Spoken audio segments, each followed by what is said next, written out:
Isang mapagpalang umaga sa ating lahat, mga kapatid ko kay Kristo, mula sa The Solid Rock Morning Devotion, isang kagalakan na muli tayo ay makapagbulay-bulay sa salita ng Panginoon sa umagang ito.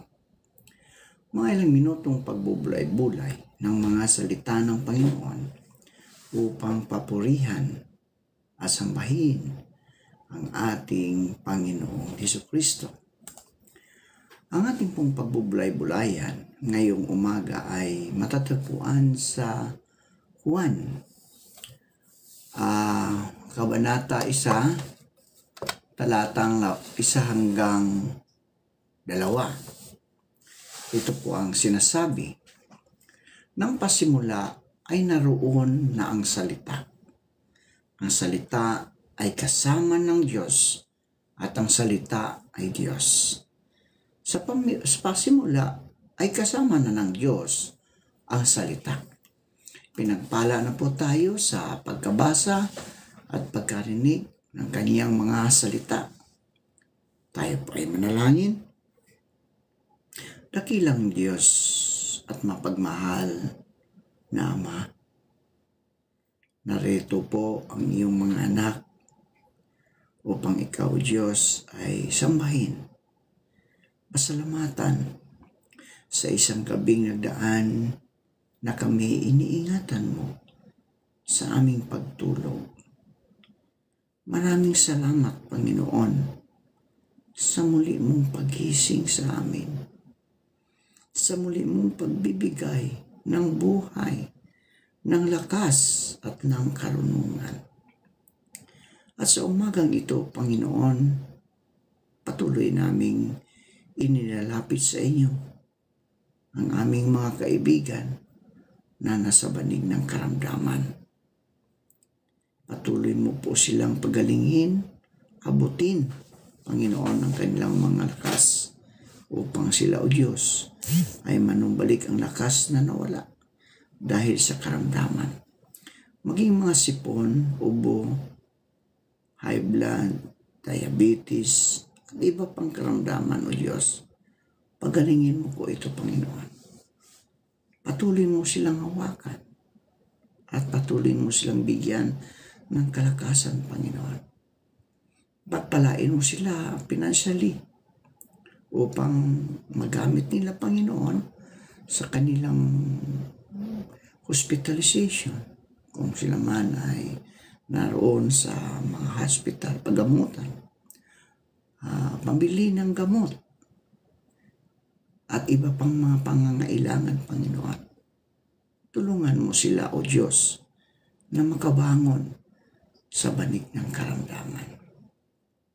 Sa umagang ito, O Diyos, patuloy ko rin inilalapit sa inyo ang aming mga kaibigan na magsisipasok sa kanilang mga trabaho. Patuloy mo pong ingatan, Ama, ang aming mga kaibigan na ito. Lalong-lalo na kung sila ay nagmamaniho ng mga sasakyan. Ilayo mo po sila sa anumang kapahamakan. Bagkus proteksyonan mo sila, O Diyos, upang hindi sila mapahamak sa daan, Panginoon. Amin din inilalapit sa inyo ang iyong mga manggagawa, mga kapastoran, Panginoon. Patuloy mo po silang ingatan sa araw-araw ng kanilang paglilingkod bilang manggagawa sa iyong ubasan. Kung mayroon mang mga karamdaman sa kanilang katawang lupa, O Diyos, pagalingin mo po ang mga sipon, ubo, dahil yun po ang uso ngayon, Panginoon, sipon at ubo, at maging ang aming high blood, Panginoon. Lord, ikaw ang siyang Diyos na manggagamot sa lahat. Ikaw ang Jehovah Rapha, na siyang magbibigay kalakasan sa bawat mga anak mo na tumatawag sa iyo, Panginoon. Panginoon Hesus, sa umagaling ito, patuloy namin inilalapit sa iyo ang aming bayan, ang bansang Pilipinas. Patuloy mo pong ingatan ang aming mga leaders, Panginoon, patuloy mo po silang bigyan ng makadiyos na paglilingkod upang magkaroon ng pagkakaisa ang bawat mga leaders. Gayon din po ang aming leaders sa Imos. Patuloy mo po silang ingatan, proteksyonan sa lahat ng mga araw ng kanilang buhay. Bigyan mo sila ng makalangit na pagpapasya, Panginoon. Panginoong Hesus, patuloy ko rin tinataas sa inyo ang aming mga kaibigan na naroon sa ibang bansa, nagtatrabaho, mga OFW, Panginoon. Tulungan mo sila sa ibang bansa. Ilayo mo sila sa anumang mga pagsubok sa buhay, sa mga tukso, Diyos. Nagtiis po sila sa malayong lugar upang mabigyan ang kanilang mga mahal sa buhay ng maayos na buhay, Panginoon. Gayon din po, Panginoon, patuloy namin inilapit sa inyo ang mga matatanda, ang mga senior citizen, Panginoon, sa aming lipunan. Lord, ingatan mo po ang aming mga senior citizen. Ilayo mo po sila sa mga karamdaman. Prone po kami sa mga karamdaman, O Diyos, dahil sa aming mga edad.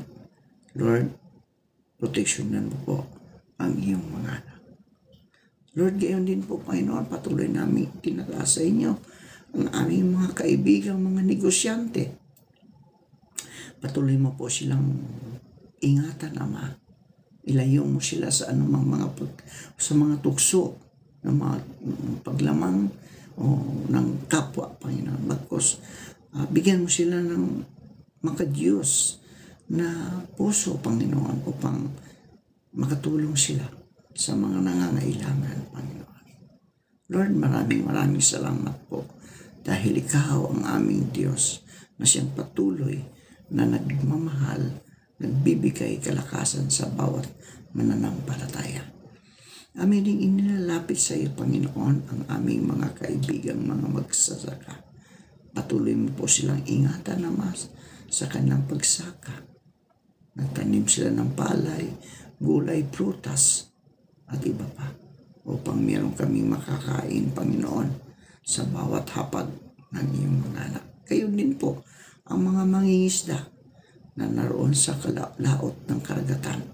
Patuloy mo po silang ingatan at ilayo mo sila sa anumang kapahamakan. Maraming salamat po, Panginoon, sa mga katugunan sa aming mga panalangin sa pangalan ni Jesus. Amen. Ang doktrina ng Trinidad. Ayan. Ang Trinidad ang pinakatatanging nagbibigay katuturan, di maunawaan at kahangahangang misteryo ng Kristiyano. Ito ang kapahayagan ng kung sino ba talaga ang makapangyarihang manlilikha. Hindi lang basta Diyos, kundi isang walang katapusang umiiral sa walang hanggang bilang tatlong magkakapantay na walang hanggang persona at may magkakapantay na pagka-Diyos, ngunit magkakaiba.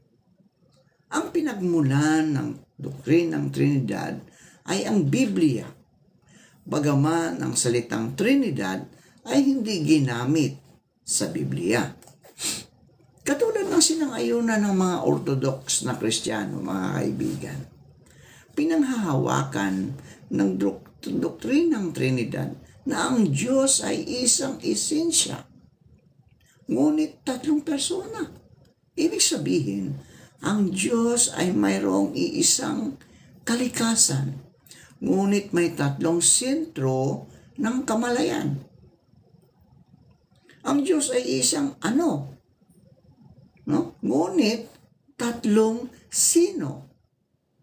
Ang ibang hindi mananampalataya ay nagkakamali sa pagsasabi na ito ay isang salungatan dahil ang doktrinang Trinidad ay isang misteryong ipinahayag ng Diyos sa kanyang salita.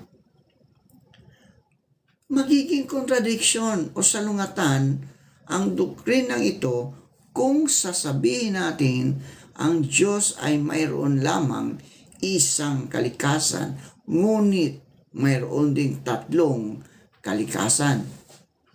O kaya'y paniwalaan natin na ang Diyos ay isang persona, ngunit mayroon ding tatlong persona.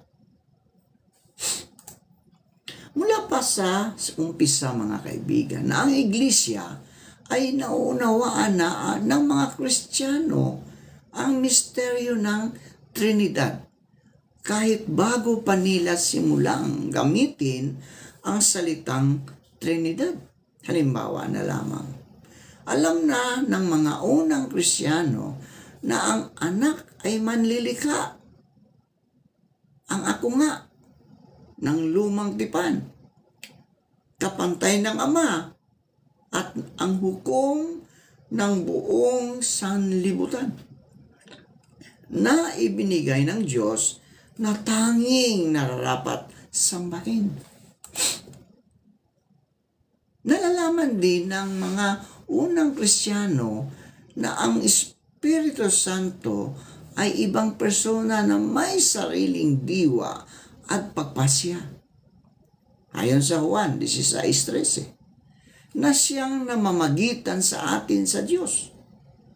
Pinatutunayan nito na siya ay ibang persona kaysa Diyos Ama, dahil ang pamamagitan ay nangangailangan ng dalawang partido.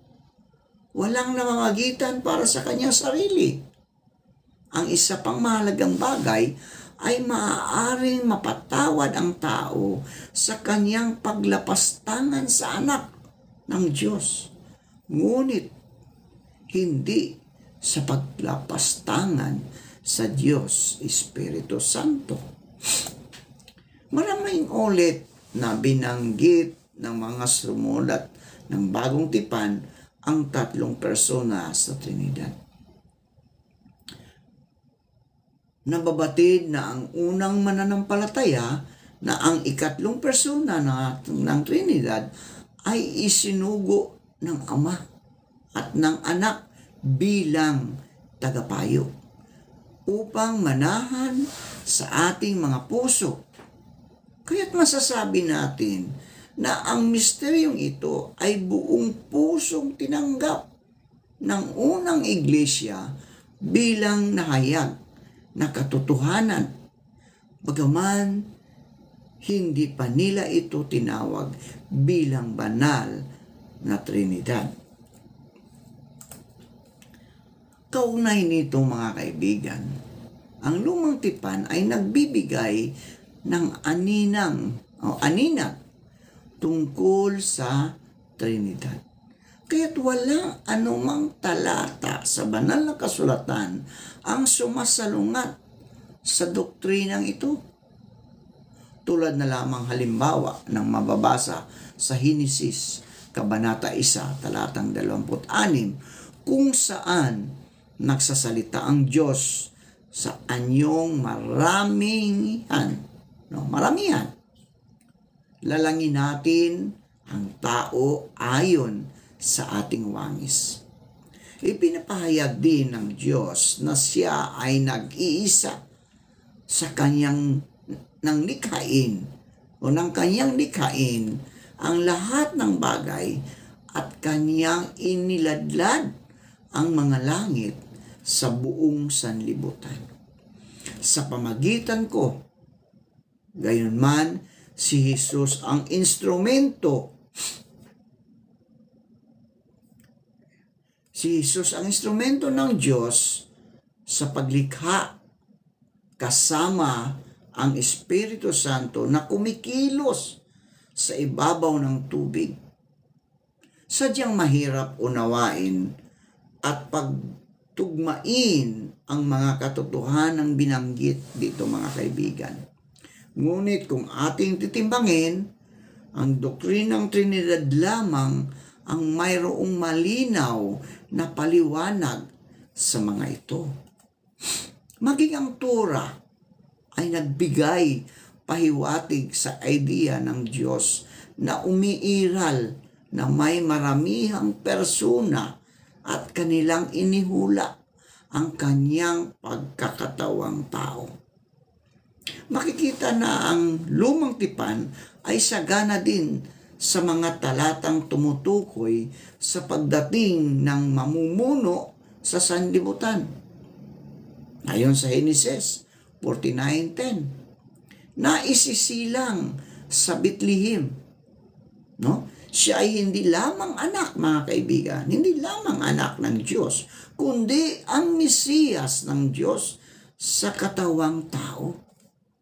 Ngunit sa ilalim ng pananakop ng mga Romano, ang mga Hudyo ay desperadong umaasa at naghihintay ng matagumpay na mananakop ng Mesiyas at hindi ang isang aba at nagdurusang lingkod. Kaya ang Israel ay nabigong makilala ang anak ng Diyos dahil sa kanyang ordinaryong anyo at naggawa pa nila siyang patayin. Makalipas ang ilang taon, pagkamatay ng huling alagad na si Juan, maraming pagtatangka ang ginawa ng mga Kristiyanong teologo upang ang Diyos ay pag-aralan at ipaliwanag sa iglesia. Ngunit ang pagpaliwanag ng katotohanang espiritual, mga kaibigan, ay sadyang hindi sapat. Sinubukan ng mga tagapagturo, ngunit sila'y kapos, habang ang iba naman ay lumabis hanggang sa nauwi sa hidwaang katuruan. Ito ang naging dahilan kung bakit nagkaroon ng maling turo hanggang sa paglipas ng panahon apostoliko, at ito ay ang mga sumusunod. Ang pagiging Diyos ni Jesus, ngunit nagpakita lamang sa wangis ng tao.